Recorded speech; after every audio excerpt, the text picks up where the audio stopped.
Well, hello there. We've got another podcast episode coming up here.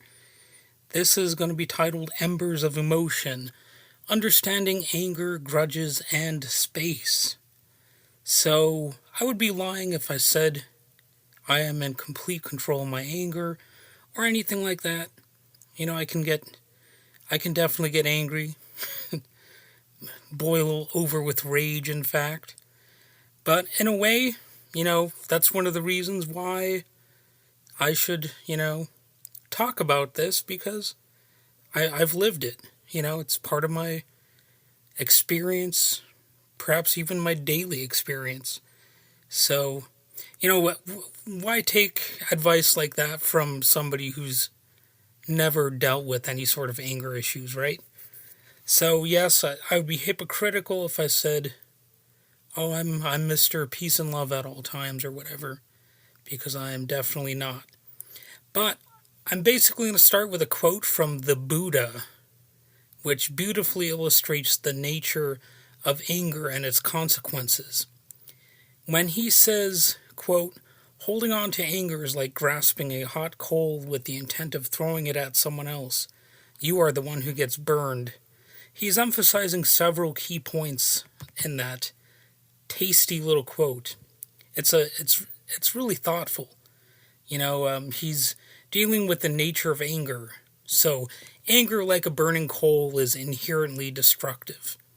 It can consume and harm both the person holding on to it and the one it's directed towards. You know, there's even the saying, holding the grudge. It's sort of like holding the hot coal.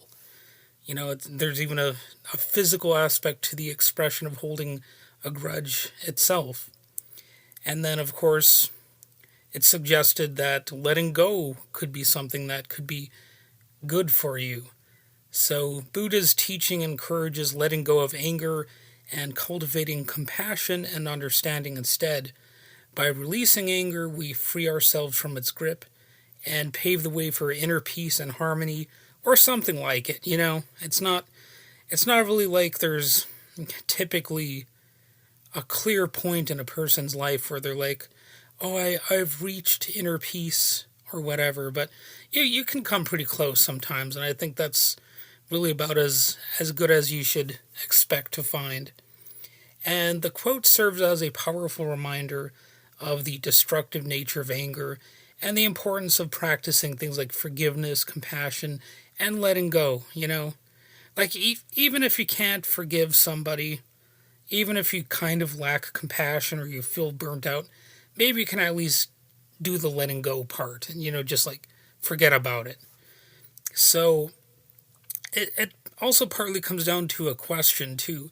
Does holding a grudge against someone really hurt you or them more? Well, a lot of the time holding a grudge can hurt both parties, but it often hurts the person holding the grudge more.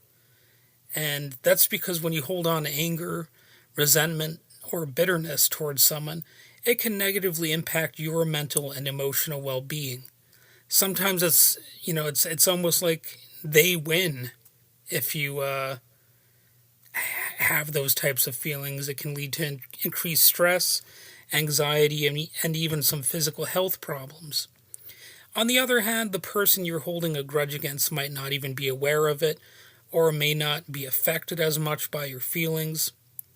Your holding a grudge might have become irrelevant to them. Or who knows, maybe they like that you hold a grudge against them. And maybe the feeling's mutual.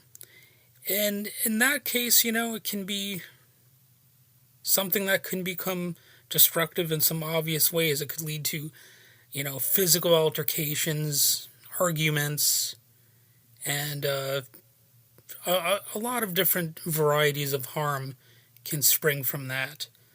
So, but just as often, the other person might have moved on while you're still carrying the weight of the negative emotions. Furthermore, holding a grudge can also harm relationships and prevent healing or reconciliation. It can create barriers to effective communication and understanding, making it difficult to resolve conflicts or move forward. While holding a grudge might seem like a way to punish someone else, it often ends up hurting you more in the long run. Letting go of grudges can be difficult, but it can also lead to greater peace of mind and healthier relationships. You might have better feelings and all that, and better thoughts too. So it's one of those things. It's a very good idea to just sometimes take a step back. And what's that old saying they used to say in hip hop? Check yourself before you wreck yourself. That's perfectly in line with what I'm talking about here. So that's about it. That's really all I have to say for this episode. And yeah, you have yourself a wonderful day.